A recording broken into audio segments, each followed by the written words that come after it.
Hello ನಮಸ್ತೆ, ನಾನು ನಿಮ್ಮ Akshita. Welcome to family logs.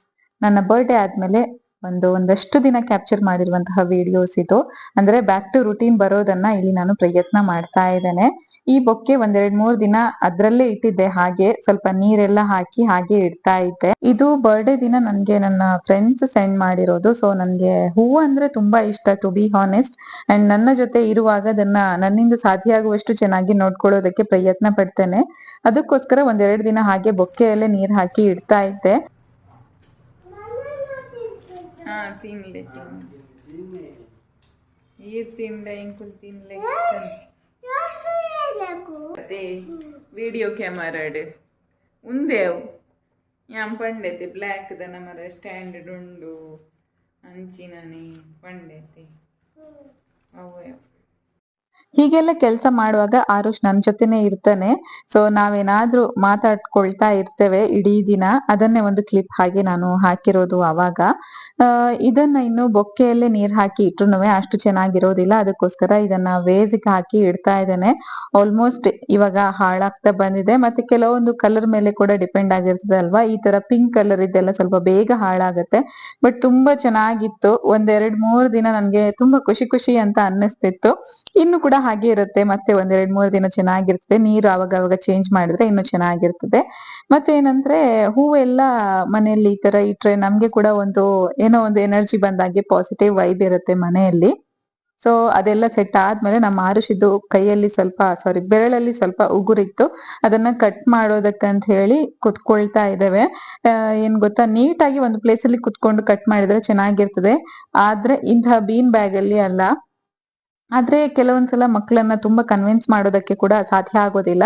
Okay, ಅವ್ರಿಗೆ ಎಲ್ಲಿ ಖುಷಿ ಆಗುತ್ತೆ ಅಲ್ಲೇ ಕುತ್ಕೊಳ್ಳಿ ಅಂತ ಹೇಳ್ಬೇಕಾಗ್ತದೆ. ಯಾಕಂದ್ರೆ ಉಗುರು ತೆಗಿಯೋದು ಮುಖ್ಯ ಆಗತ್ತಲ್ವಾ. ಕೆಲವೊಂದ್ಸಲ ಆರಾಮಾಗಿ ನೆಲದ ಮೇಲೆ ಅಥವಾ ಒಂದು ಸ್ಟೂಲ್ ಮೇಲೆ ಎಲ್ಲ ಕುತ್ಕೊಳ್ತಾನೆ. ಕೆಲವೊಂದ್ಸಲ ಇಲ್ಲ, ನಾನು ಬೀನ್ ಬ್ಯಾಗ್ ಅಲ್ಲೇ ಕುತ್ಕೊಳ್ತೇನೆ ಅಂತ ಹೇಳ್ತಾನೆ.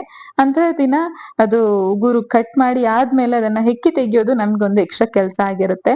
ಬಟ್ ಉಗುರು ಕಟ್ ಮಾಡೋದಕ್ಕೆ ಆರಾಮಾಗಿ ಬಿಡ್ತಾನೆ. ಅದೊಂದು ಒಳ್ಳೆಯ ವಿಷಯ.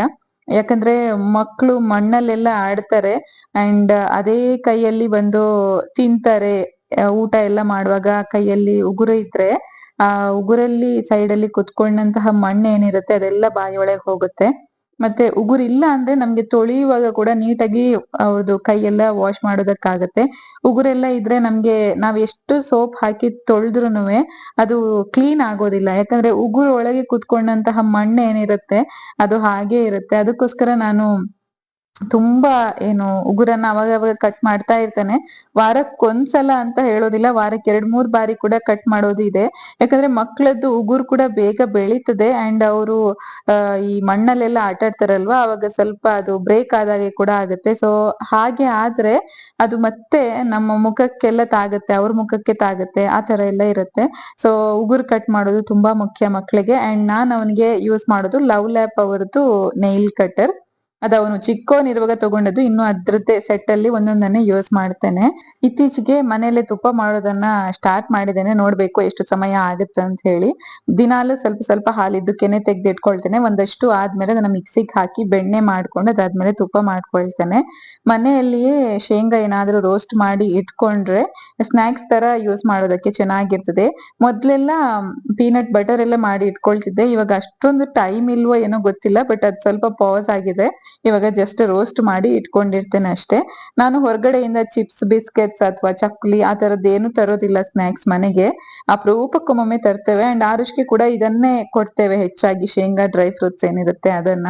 ಮತ್ತೆ ಸೀಡ್ಸ್ ಕೂಡ ತುಂಬಾ ಮುಖ್ಯ ಅಲ್ವಾ. ಹೆಚ್ಚಾಗಿ ನಾನು ಫ್ಲಾಕ್ ಸೀಡ್ಸ್ ಯೂಸ್ ಮಾಡ್ತೇನೆ. ಇದು ಒಮೆಗಾ 3 ಚೆನ್ನಾಗಿರುತ್ತೆ ಇದ್ರಲ್ಲಿ. ಅಂಡ್ ಪ್ಲೇ ಏರಿಯಾದಲ್ಲಿ ನಮ್ಮ ಆರುಷಿದ್ದು ಬೆರಳಿಗೆ ಏನೋ ಒಂದು ನೊಣನೋ ಇರುವೆನೋ ಏನೋ ಕಚ್ಚಿತ್ತು. ಅದು ಬೆರಳು ಸ್ವಲ್ಪ ದಪ್ಪ ದಪ್ಪ ಆಗ್ಲಿಕ್ಕೆ ಶುರುವಾಯ್ತು. ಸೊ ನಮ್ಗೆ ಭಯ ಆಯ್ತು. ಹಾಸ್ಪಿಟ್ಲಿಗೆ ಕರ್ಕೊಂಡು ಹೋಗಿ ಬಂದ್ವಿ. ಅವ್ರು ಹೇಳಿದ್ರು ಏನ್ ಪ್ರಾಬ್ಲಮ್ ಇಲ್ಲ, ಐಸ್ ಹಿಡಿ ಸರಿ ಹೋಗುತ್ತೆ ಅಂತ ಹೇಳಿ. ಮತ್ತೆ ಅದು ತನ್ನಷ್ಟಕ್ಕೆ 1-2 ಗಂಟೆಯಲ್ಲಿ ಸರಿ ಹೋಯ್ತು. ಅವಾಗ್ಲೇ ಬೆಣ್ಣೆ ರೆಡಿ ಮಾಡಿ ಇಟ್ಟಿದ್ದೆ. ಆದ್ರೆ ಆರುಷಿದ್ದು ಕೈಗೆ ನೊಣ ಏನೋ ಚುಚ್ಚಿತಲ್ವಾ, ಅದಾದ್ಮೇಲೆ ಹಾಸ್ಪಿಟ್ಲಿಗೆ ಹೋಗಿ ಬರುವಾಗ ಲೇಟ್ ಆಯ್ತು. ಸೊ ಅದು ಅಲ್ಲೇ ಇತ್ತು. ಇವಾಗ ಅದನ್ನ ಬೆಣ್ಣೆ ಮಾಡ್ಕೊಳ್ತಾ ಇದ್ದೇನೆ, ತುಪ್ಪ ಮಾಡ್ಕೊಳ್ತಾ ಇದ್ದೇನೆ ಬೆಣ್ಣೆಯಿಂದ.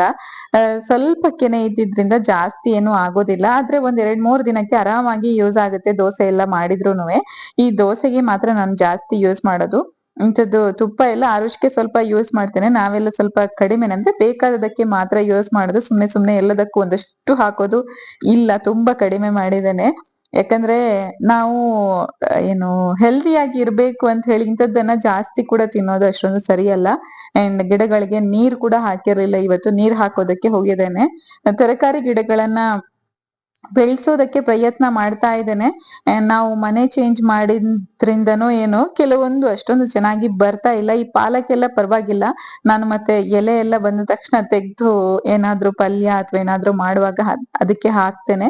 ಬೇರೆ ಎಲ್ಲ ಗಿಡಗಳು ಕೆಲವೊಂದು ಚೆನ್ನಾಗಿ ಬರ್ತಾ ಇವೆ, ಕೆಲವೊಂದು ಅಷ್ಟೊಂದೇನು ಇಲ್ಲ. ಇದು ಅಲಸಂದೆ, ಅದೊಂದು ಚೆನ್ನಾಗಿ ಆಗ್ತಾ ಇದೆ. ಖುಷಿ ಆಗತ್ತೆ ಈ ತರ ನಾವು ಮನೆಯಲ್ಲೇ ಬೆಳ್ಸಿದ್ಮೇಲೆ ಅದ್ರಲ್ಲಿ ಏನಾದ್ರು ಒಂದ್ ತರಕಾರಿ ಬರುವಾಗ ಅದನ್ನ ಯೂಸ್ ಮಾಡುವಾಗ ಖುಷಿ ಆಗತ್ತಲ್ವಾ. ಇದೊಂದು ಪಜಲ್ ರೀಸೆಂಟ್ ಆಗಿ ಪರ್ಚೇಸ್ ಮಾಡಿರೋದು. ಆಕ್ಚುಲಿ ಆರುಷಿದ್ದು ಟಾಯ್ಸ್ ಬಗ್ಗೆ ಕೂಡ ಒಂದು ವಿಡಿಯೋ ಮಾಡ್ಬೇಕು ಅಂತ ಇದ್ದಾನೆ. ತುಂಬಾ ದಿನದಿಂದ ಯೋಚನೆ ಮಾಡ್ತಾ ಇದ್ದಾನೆ, ಆದ್ರೆ ಸೆಟ್ ಆಗ್ತಾ ಇಲ್ಲ. ರೀಸೆಂಟ್ ಆಗಿ ಪರ್ಚೇಸ್ ಮಾಡಿರುವಂತಹ ಟಾಯ್ಸ್ ಬಗ್ಗೆ ಕೂಡ ಸೂನ್ ಒಂದು ವಿಡಿಯೋ ಹಾಕ್ತೇನೆ. ಮೇ ಬಿ 1-2 ವರ್ಷ ಆದ್ಮೇಲೆ ಯಾವ ತರ ಎಲ್ಲ ನಾವು ಟಾಯ್ಸ್ ಬೈ ಮಾಡ್ಬೋದು ಅಂತ ಹೇಳಿ ನಿಮ್ಗೆ ಕೂಡ ಒಂದು ಐಡಿಯಾ ಬರುತ್ತೆ. ತುಂಬಾ ಜನ ಅದೇ ಕೇಳೋದು ನನ್ನ ಹತ್ರ, ಆರುಷ್ನ ಟಾಯ್ಸ್ ಬಗ್ಗೆ ಅಥವಾ ಲರ್ನಿಂಗ್ ಥಿಂಗ್ಸ್ ಬಗ್ಗೆ. ಇದು ಒಂದು ಲ್ಯಾಪ್ಟಾಪ್ ಮತ್ತೆ ಅದೊಂದು ಜಾಯಿನ್ ಮಾಡುವಂತಹ ಪಜಲ್. ಅದ್ ಚೆನ್ನಾಗಿದೆ ಎರಡೂನುವೆ. ನಾನು ರೀಸೆಂಟ್ ಆಗಿ ಪರ್ಚೇಸ್ ಮಾಡಿರುವಂತಹ ಎಲ್ಲ ಟಾಯ್ಸ್ ಅನ್ನ ನಿಮ್ ಜೊತೆ ಶೇರ್ ಮಾಡ್ತೇನೆ ಸೂನ್. ಮೇ ಬಿ ಇನ್ನ 1-2 ವಿಡಿಯೋಸ್ ಆದ್ಮೇಲೆ ಅಥವಾ ನೆಕ್ಸ್ಟ್ ವಿಡಿಯೋನ ಅದನ್ನ ಹಾಕೋದಕ್ಕೆ ಪ್ರಯತ್ನ ಮಾಡ್ತೇನೆ. ಇನ್ನೊಂದ್ ಏನಂದ್ರೆ ನಾವು ಮಕ್ಳಿಗೆ ಚಿಕ್ಕ ವಯಸ್ಸಲ್ಲಿ ಬುಕ್ಸ್ ಏನಾದ್ರೂ ಸ್ಟಾರ್ಟ್ ಮಾಡಿದ್ರೆ ಪೇಜಸ್ ಎಲ್ಲ ಕಿತ್ತು ಹೋಗೋದು ತುಂಬಾ ನಾರ್ಮಲ್. ಯಾಕಂದ್ರೆ ಅವ್ರು ಎಷ್ಟು ಜಾಗ್ರತೆ ಮಾಡಿದ್ರುನುವೆ ಅಪರೂಪಕ್ಕೆ ಒಂದೊಂದು ಪೇಜಸ್ ಕಿತ್ತು ಹೋಗ್ತಾನೆ ಇರ್ತದೆ. ನಾನ್ ಏನ್ ಮಾಡ್ತೇನೆ, ಈ ತರ ಪೇಜ್ ಎಲ್ಲ ಕಿತ್ತು ಹೋದಾಗ ಅದನ್ನ ತೆಗ್ದಿಟ್ಕೊಳ್ತೇನೆ. ಮತ್ತೆ ನನ್ಗೆ ಯಾವಾಗಾದ್ರೂ ಸ್ವಲ್ಪ ಟೈಮ್ ಇದೆ ಅಂತ ಇರುವಾಗ ಅದನ್ನ ಗಮ್ ಹಾಕಿ ಅಂಟಿಸ್ತೇನೆ.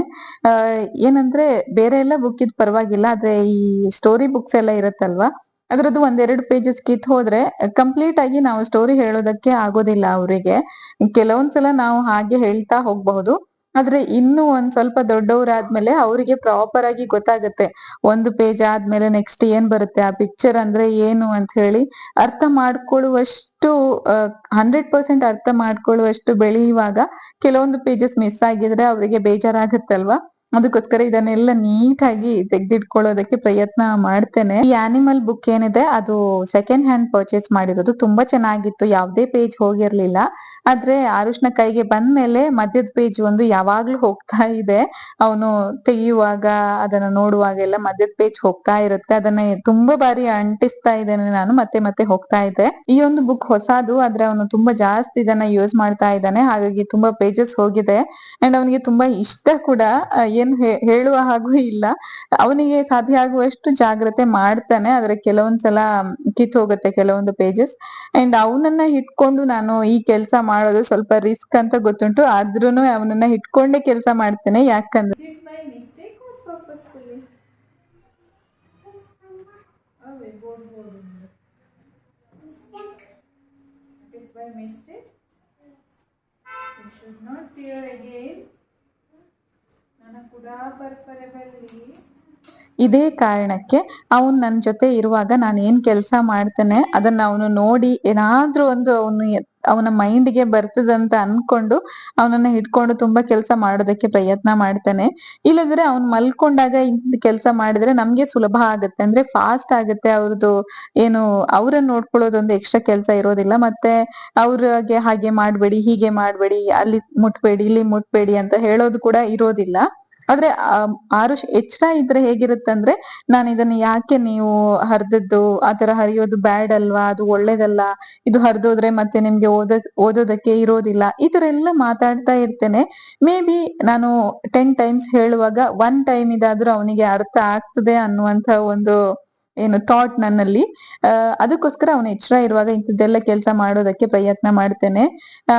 ಆದ್ರೆ ಇನ್ನೊಂದೇನಂದ್ರೆ, ಚಿಕ್ಕ ಮಕ್ಳಾದ್ರೆ ಸುಮ್ನೆ ಕುತ್ಕೊಳ್ತಾರೆ, ಆದ್ರೆ ಇಷ್ಟು ದೊಡ್ಡ ಮಕ್ಳಿಗೆ ಇಂಟ್ರೆಸ್ಟ್ ಜಾಸ್ತಿ ಇರುತ್ತೆ. ನಾನು ಹಾಕ್ತೇನೆ, ನಾನು ಕಟ್ ಮಾಡ್ತೇನೆ, ನಾನು ಮುಡ್ತೇನೆ ಅಂತ ಹೇಳಿ ನಾವು 100% ಇಲ್ಲ, ಕೊಡೋದೇ ಇಲ್ಲ ಅಂತ ಹೇಳೋದಕ್ಕೆ ಕೂಡ ಆಗೋದಿಲ್ಲ. ಯಾಕಂದ್ರೆ ಪಾಪ ಅವರಿಗೆ ಕೂಡ ಏನೋ ಒಂದು ಕುತೂಹಲ ಇರುತ್ತೆ, ಹೇಗೆ ಮಾಡ್ತಾರೆ, ಹೇಗೆ ಕಟ್ ಮಾಡ್ತಾರೆ ಅಂತ ನೋಡೋದು. ಅಂಡ್ ಅವ್ರಿಗೆ ಕೂಡ ಗೊತ್ತಾದಾಗ ಆಗುತ್ತೆ. ನಾವು ಸೇಫ್ ಆಗಿ ನೋಡ್ಕೊಂಡ್ರೆ ಆಯ್ತು. ಜಸ್ಟ್ 1-2 ಬಾರಿ ಈ ತರ ಗಮ್ ಟೇಪ್ ಎಲ್ಲ ಕಟ್ ಮಾಡೋದಕ್ಕೆ ಸೀಸರ್ ಎಲ್ಲ ಸೇಫ್ ಆಗಿ ಕೊಟ್ರೆ ಪರವಾಗಿಲ್ಲ. ಆದ್ರೆ ನಾವೇ ಅಂದ್ರೆ ನಾವಿಲ್ಲದಾಗ ಅವರು ಕಟ್ ಮಾಡಬಾರ್ದು ಅಂತ ಹೇಳಿ ಆ ತಿಳಿಸಿ ಹೇಳ್ಬೇಕು, ಅಥವಾ ಇಂಥದ್ದು ವಸ್ತುಗಳನ್ನ ನಾವು ಸ್ವಲ್ಪ ದೂರ ತೆಗ್ದಿಡ್ಬೇಕು. ಇಲ್ಲದ್ರೆ ತುಂಬಾ ರಿಸ್ಕ್. ನಾವ್ ಇಂತಹ ವಸ್ತುಗಳನ್ನ ಅವರಿಗೆ ಕೊಟ್ರೆ ಎಷ್ಟು ಪ್ಲಸ್ ಪಾಯಿಂಟ್ಸ್ ಇದೆಯೋ ಅಷ್ಟೇ ಮೈನಸ್ ಕೂಡ ಇರುತ್ತೆ. ತುಂಬಾ ರಿಸ್ಕ್. ಅವ್ರಿಗೆ ಗೊತ್ತಾಗೋದಿಲ್ಲ. ಅದನ್ನೆಲ್ಲ ಇಟ್ಕೊಂಡು ಓಡಿದ್ರೆ ಎಲ್ಲ ತುಂಬಾ ಪ್ರಾಬ್ಲಮ್ ಆಗುತ್ತೆ. ಬಿದ್ರೆ ಎಲ್ಲ ತುಂಬಾ ಪ್ರಾಬ್ಲಮ್ ಆಗುತ್ತೆ. ಸೊ ಅದನ್ನೆಲ್ಲ ನಾವು ನೋಡ್ಕೊಳ್ಬೇಕು. ಅದ್ರ ಜೊತೆಗೆ ಅವ್ರು ಕಲಿಬೇಕು ಅಂತ ಇರುವಾಗ ನಾವು ಇಂಥದ್ದು ಕೆಲ್ಸಗಳನ್ನ ಕೂಡ ಅವ್ರ ಕೈಯಲ್ಲಿ ಮಾಡಿಸ್ಬೇಕು. ಅಂಡ್ ಅವರಿಗೆ ಕೂಡ ಇಂಟ್ರೆಸ್ಟ್ ಬರುತ್ತೆ. ಅಂಡ್ ಅವ್ರಿಗೆ ಕೂಡ ಗೊತ್ತಾಗತ್ತೆ ಇಷ್ಟು ಕಷ್ಟ ಇರುತ್ತೆ, ಅಮ್ಮನಿಗೆ ಇಷ್ಟು ಕೆಲ್ಸ ಇರುತ್ತೆ, ನಾನು ಬುಕ್ ಎಲ್ಲ ಹರಿದ್ರೆ ಅಂಡ್ ಕೆಲವೊಂದು ಪೇಜಸ್ ಮಿಸ್ ಆದ್ರೆ ನನ್ಗೆ ಅದು ಮತ್ತೆ ಓದೋದಕ್ಕೆ ಸಿಗೋದಿಲ್ಲ. ಆತರ ಎಲ್ಲ ವಿಷಯಗಳು ಅವ್ರದ್ದು ಮೈಂಡ್ಗೆ ಕೂಡ ಹೋಗುತ್ತೆ. ನನ್ನದು ಕೆಲ್ಸ ಆಗಿ ನಾನು ಒಳಗಡೆ ಹೋಗಿದ್ದೆ.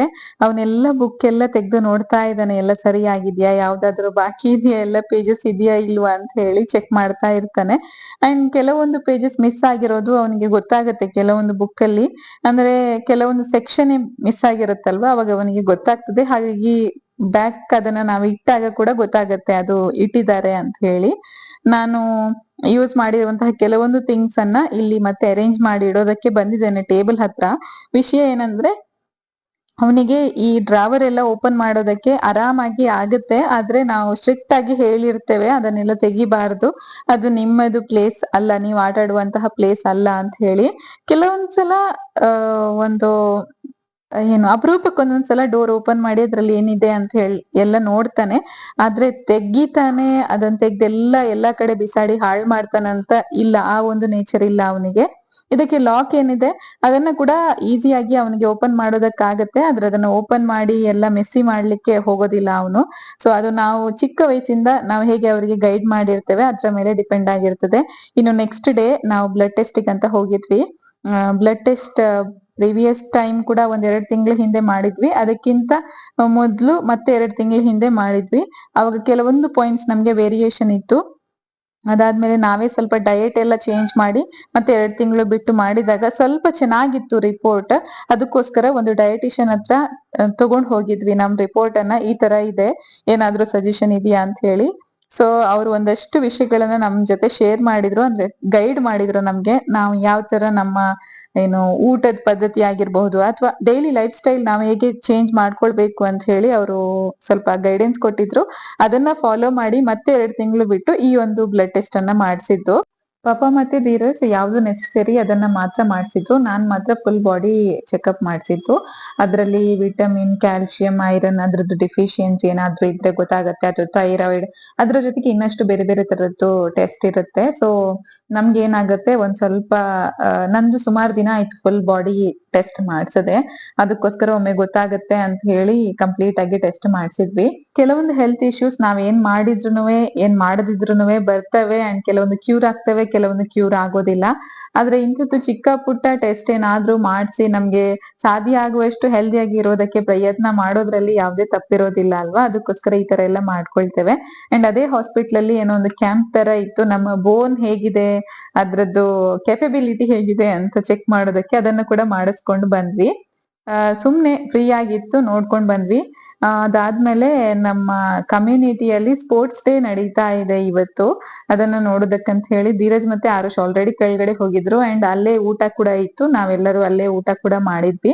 ಊಟ ಮಾಡಿ ಒಂದ್ ಸ್ವಲ್ಪ ಹೊತ್ತು ಗೇಮ್ ಎಲ್ಲ ನೋಡಿ ಮನೆಗ್ ಬಂದ್ವಿ. ನಾವು ಇವತ್ತಿದ್ದಂತಹ ಗೇಮ್ ಅಲ್ಲಿ ನಾವು ಯಾರು ಪಾರ್ಟಿಸಿಪೇಟ್ ಮಾಡಿರ್ಲಿಲ್ಲ. ಇಷ್ಟೇ, ಈ ವ್ಲಾಗ್ ಅನ್ನ ನಾನು ಇಲ್ಲಿಗೆ ಎಂಡ್ ಮಾಡ್ತಾ ಇದ್ದೇನೆ. ಇನ್ನು ನಾನು ನೆಕ್ಸ್ಟ್ ವಿಡಿಯೋದಲ್ಲಿ ಸಿಗ್ತೀನಿ. ಅಲ್ಲಿವರೆಗೆ take care and bye bye, see you.